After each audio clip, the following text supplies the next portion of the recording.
Story 1. What do you mean by mass protests? I think of the Vietnam protests, civil rights protests, and the Occupy movement as mass protests. By my definition, mass protests are not happening.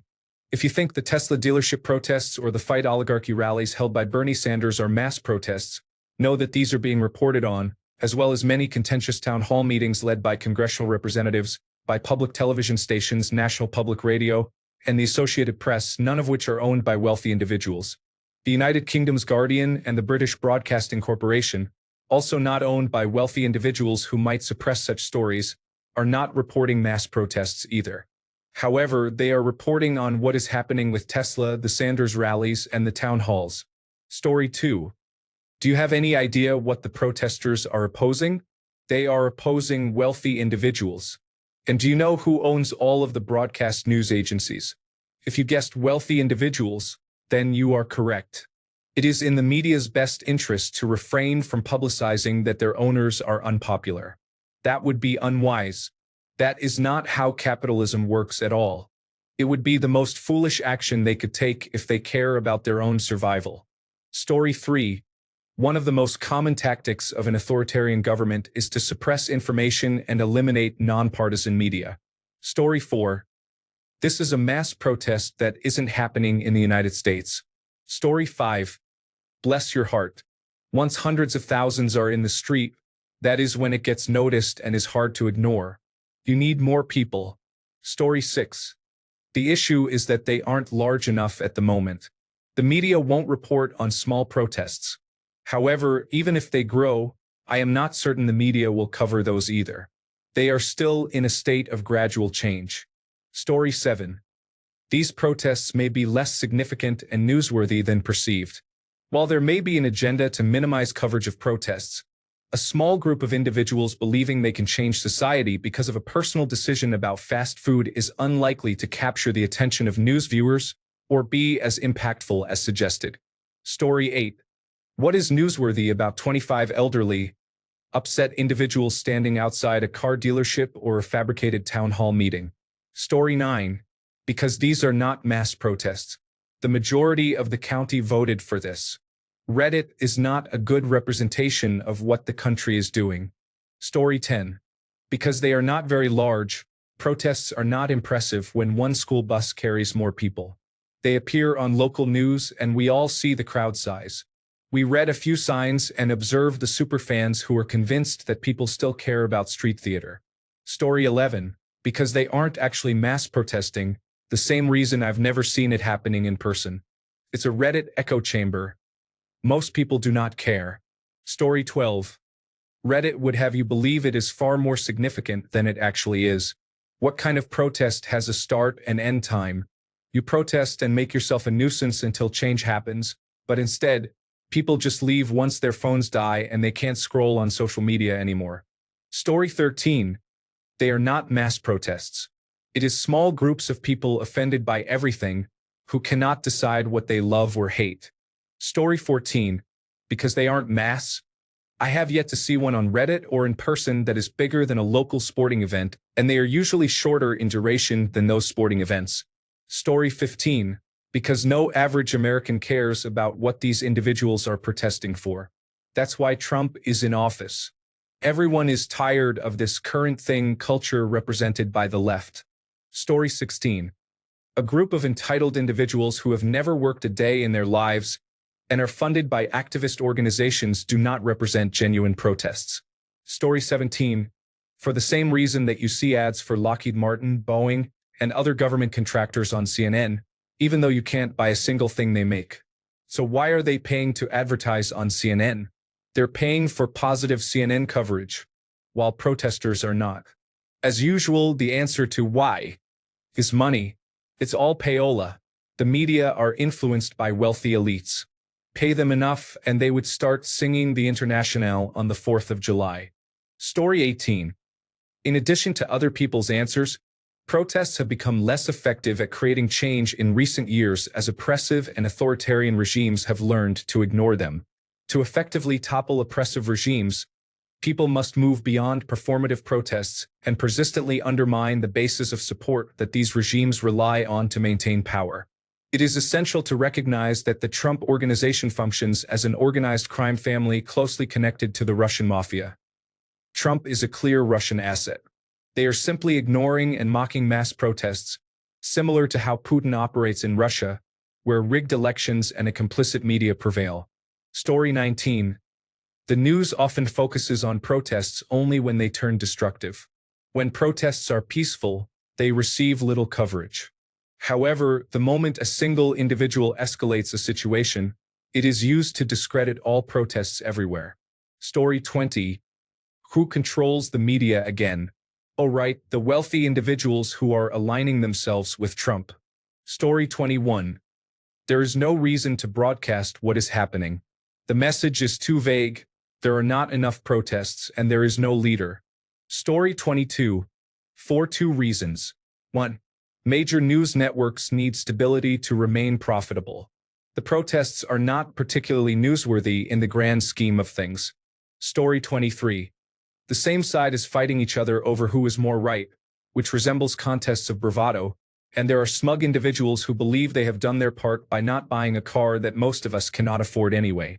The entire system is flawed, and your so-called leftist saviors are merely there to soften the impact and occasionally provide just enough for you to return to your couch after your 2 hours at the state-sanctioned protest. None of them have our best interests at heart. It is a thinly veiled strategy. We cannot escape this predicament in a blue vehicle. We must organize and march through it together, or we will lose our rights and comforts altogether. Story 24. Because nobody cares. When the same individuals protest repeatedly on the same subject and the same person for 4 years, it stops being newsworthy. Story 25. Because it would only make the Democrats look worse. What are you protesting? All the issues that the American people entrusted to the House, Senate, and presidency to address. Story 26. Many Americans are unaware that more people are standing with them. Isolated communities are less likely to fight and organize against the abuse of power compared to interconnected communities. It is also harder to join or organize if individuals do not know when events are happening. Story 27. The protests are misguided, and only a small segment of the left supports them. Why are you protesting against efforts to uncover fraud, theft, and mismanaged tax dollars that we all contribute to? It does not make sense to oppose these actions. This situation highlights how disconnected some individuals on the left appear to be. Biden should be held accountable for his actions. Story 28. It is as if all news media, both television and social media applications, are owned by billionaires who benefit from our flawed system and do not want things to change, unless that change increases people's desperation so they can be exploited more effectively. Story 29. Because it is like a dozen people at each location, it will work against your cause if it does not appear to be a big deal. Story 30. The media is largely responsible for the current state of affairs that led people to protest initially. They certainly do not intend to reverse any of it. Story 31. Corporations are beginning to control everything. If they do not want you to see something, you will not see it. Story 32. Media often focus on events that attract more attention or have a political angle. Protests may be seen as temporary or local, which reduces their coverage. Story 33. This is the right answer. Our protests are weak. People cannot be bothered to protest for various reasons, but being wage slaves is a significant factor. The issue is that not protesting because of work obligations will not matter in a few months when you are unemployed or cannot afford to live. Not enough people understand that. This country's ability for critical thinking and stepping out of its comfort zone is minimal. Story 34. Because they can't figure out how to make it balanced. Everything factual you say about Trump makes him sound bad because he is bad. Story 35. If you are waiting for people to speak out on television, you will not see much of it. We are currently at a point where most protests are not televised or widely known. When you see social media videos of people confronting authority and a couple of police officers coming to take them away, everyone in those situations needs to stand up. Do not let these officers remove them from their seats. Everyone needs to stand against their removal. The authorities can take out the politicians, but do not let the masses be silenced. We are strong when we stand together. The area of our country is vast, and we all cannot walk or take a train to these locations. However, we can stand united and make the problem visible at their events. It does not have to devolve into violence, but when it does, ensure it is recorded which side is escalating force. If we start standing together, the government is nothing. Story 36. Non-American here weighing in. Your protests so far have been disappointing even by your own standards, and especially by international standards. To break into even the top 30 protests in the United States, you would need about 100,000 people to participate. That's about the size of the larger sports venues, and you haven't managed it yet. Talking specifically about Denver, the Broncos have an average attendance of around 74,000, more than twice the size of the Bernie rally. Meanwhile, Serbia managed 800,000 people the other day. Story 37. Because of the consolidation of media ownership in the early 2000s, this is likely the main factor that led us into this situation. Story 38. No one cares about the current issue that the left emphasizes anymore. When they protested Black Lives Matter, they accomplished nothing. Then they were concerned about Ukraine and Elon Musk. Whatever they complain about, they will move on to the next issue and achieve nothing. There is no revolution happening for those who are out of touch. They lost all the important states and appear physically weak. While they can commit crimes, they just aren't favored. They need to focus on a hobby instead of trying to control everyone with their authoritarian and uninformed opinions. They would be much happier. Story 39. What mass protests are you referring to? Are people protesting Tesla for some reason? Or are they upset that their rights are being taken away? Sure, the current administration has made some questionable decisions, but everything else seems to be going fine. I have a hard time understanding what people are so upset about. It appears to be mass hysteria, which seems completely unnecessary. However, American citizens are granted free speech protections under the Constitution, which includes the right to protest. Story 40. I love how the original question addressed a significant topic that people are discussing, and the comments contain many viewpoints. Story 41. Because peaceful protests do not sell advertisements, but fear does. Television news does not report the world. It curates outrage. If it is not burning, bleeding, or screaming, it does not receive coverage. Mass protests are too unifying. But one person yelling at a drag queen? That is clickbait gold. Story 42. There is a clear reason. They do not want to reveal it. American news sources are all influenced by agendas at this point. Story 43. If the media can ignore it, then they are not protesting hard enough. Americans need to make their voices so loud that the media cannot contain them. Although there is a lot of rage, I have not seen that revolutionary spirit yet. Story 44. For now, you can see the protests online. Continue protesting. The mainstream media will eventually cover it. Keep fighting the good fight. Story 45. People are more willing to click on sensational news articles. This type of content generates more advertising revenue for news companies. Story 46. Man, the media really has you all twisted. The media has historically been anti-conservative and anti-Republican, which is why people joke about Fox News being the only right-leaning outlet. The movement you're trying to create has already been done by conservatives. Despite opposition from every news outlet, they managed to pull together a red wave using only Twitter to express their points. Now that Trump is in charge with Elon Musk, your team is going with claims of oligarchy because the Nazis didn't win the election. Build an actual case instead of insisting that everyone is fine and everything should be free and fair. This isn't a world of make-believe. Things need to be based on actual facts and substance, and the Democrats still haven't figured that out. Oh, and they should try to run a campaign with at least one person who can speak coherently. Story 47. Because Trump has threatened to use the Federal Communications Commission against the networks that air content critical of him, they are treading lightly and complying in advance. Alternatively, they may be completely complicit because they are owned by billionaires who stand to benefit from Trump. Trump's constant antics generate higher ratings, while Biden's administration was relatively dull by comparison.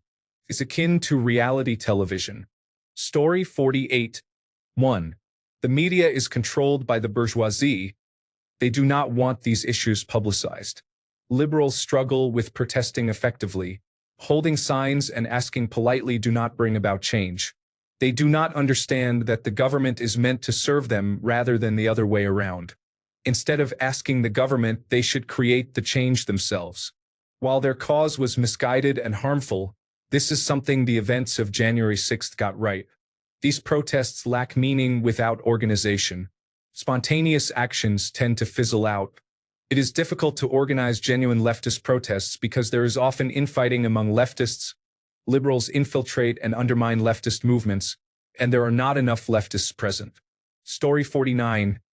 People are realizing that standing outside with a sign accomplishes nothing. Luigi buried a person and nothing changed. A clever sign will have no impact. Story 50. Because the media has tried so hard to normalize Trump's behavior that they can't back down now. Story 51. The news networks focus on what attracts viewers because more viewers mean more revenue. When the Proud Boys start attacking peaceful protesters and that escalates into riots, national news networks will begin to show it, as that is when people are watching. I have observed a significant amount of online coverage, which is understandable since online coverage is much less expensive for the networks than broadcast coverage. Story 52. Because it makes the crowds larger and more destructive. They used to televise events like that, but it just encouraged more people to join in real time, so they are now discouraged from it. Story 53. It's probably a good thing they don't get more airtime. We have a president who, by every account, sits in front of the TV most of the day and rages against anything that makes him look bad or weak. According to books I've read about his first term, he wanted to deploy special forces and the 1st Airborne Division against protests back then, asking why they couldn't just shoot them in the legs. We actually live in an age where we could see protesters being slaughtered in the streets of America. Story 54. Can't be the land of the free if you aren't the home of the brave. Here we have a saying, freedom is not free. Story 55. Attacking the press is a hallmark of fascism. Do not be misled into doing the work of fascists by attacking the press for them. The press is covering the protests. Story 56. Peaceful protests do not accomplish anything. If you want change to happen, you have to be more forceful about it. LGBTQ rights were not achieved through peaceful protests. For example, they were achieved when a transgender black woman threw a brick at a police officer. Story 57. The media is owned by corporations. Corporations are owned by wealthy individuals. The wealthy do not appreciate changes that disrupt the status quo that allowed them to accumulate their wealth and enjoy a life of luxury. Some wealthy individuals may not personally like Trump, but it is clear he is aligned with their interests and does not threaten their financial status. Therefore, they either embrace or tolerate him, as supporting his opponents would empower those who recognize that the billionaire class is the true adversary of the people, with Trump merely being a symptom of their issues. Story 58. They are involved. What matters is money. Democracy and communism have the same final destination: oligarchy. There is only one way to fight that. Story 59. Because the media is for the regime. Let it be known that things are happening, but they don't want the international community to know. It's easier to keep people in line and maintain justified anger among international observers, making them less willing to help. We need that support. We have a shared enemy, so helping each other is logical. But take one look at Canadian online forums that are calling for civil war in a country not their own to make themselves feel better. If we can't come together, we lose. Story 60. There is no money in it ultimately. Much of the news is overseen by those who do not want you to see it, not just in politics. You will not sit and watch the next commercial if you stand up in outrage. Story 61. Republicans own the majority of major networks and newspapers.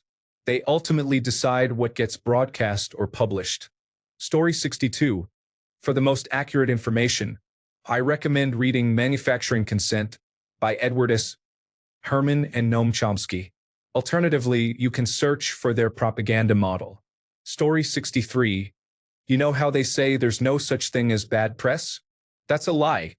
There is such a thing, and it's called censored or controlled media.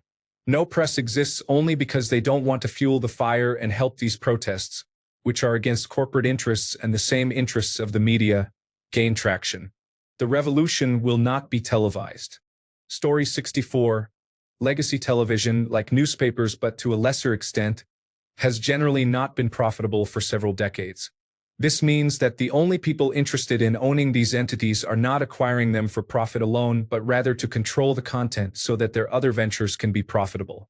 It is therefore possible that media coverage is lacking due to a perceived threat to profit in addressing this issue. Story 65. Who owns the news? There is your answer. We are being censored, not only in what we are allowed to see, but also in what we are allowed to say. Story 66. Most television news outlets in the United States are owned by the Sinclair Group, which features scripted segments that are echoed across several states. These outlets tend to provide local right-wing news conservatives with funding and airtime for their segments. The news outlets are controlled by corporations, and social media platforms are also owned by these corporations. Jeff Bezos owns the Washington Post. Story 67. Because the media is complicit. I won't even comment on the issue that is Fox News, but here's the truth. News in America is a business. Businesses are owned by wealthy individuals who do not care about the people they have been distanced from their entire lives and are therefore all too willing to submit to authoritarianism to keep making money. Story 68. The same reason a certain green-hatted video game character cannot be called by his name on social media. The purse holders do not want us banding together and normalizing uprisings. We the people are upset. Story 69. It is the billionaires we are protesting, and they own the media companies and the businesses that advertise on major networks. Of course, they do not show it. Do you expect Jeff Bezos to show footage of people protesting against him? Do you expect him to pay for advertising on a show that covers it? That is not going to happen. The same goes for Elon Musk, the Koch brothers, and all the other major corporations. That is why it needs to be on social media. That is why Musk bought Twitter, to control the message and delete accounts he does not favor. Story 70. Fox employees and Rupert Murdoch testified that they all lied about the 2020 election being stolen. Fox settled with Dominion for $787 million, which is not enough to keep the company afloat. The CEO's children are not allowed to receive mail or packages due to threats sent to their home address. It is impossible for anyone in the media to operate without experiencing his tantrums, and many Republicans are too cowardly to confront his bullying. Reports indicate that many of them refrain from sharing information with him to avoid being shouted at. My children have stronger resolve than these so-called professionals. He is deceiving his supporters out of millions each month, so it is in his best interest for them to continue believing his falsehoods. They still believe they represent half the country, but they are not even a third. They are just excessively loud, aggressive, and disruptive, which makes it appear as though they are more significant. As long as Fox and other sensationalist media continue to mislead them, those complicit will keep receiving their paychecks. Story 71. Because the media is controlled in an authoritarian state, I have recently watched mainstream media on both sides, and the spin in both directions is stunning. The more objective stories come from outside media, which is limited because they are not aware of what seems like minor details but is actually the precursor for a total fascist-style takeover. Make no mistake, we are witnessing a serious threat to our democracy and way of life. Corruption ends with reform or revolution. Currently, I do not see a concerted effort for reform. Story 72. All are, but for satire news channel Fox, Newsmax, and One American News, it is very hard to lie and change the narrative of the story. Thanks a bunch for sticking around till the end of the video. Remember to subscribe, and until next time, stay awesome and goodbye.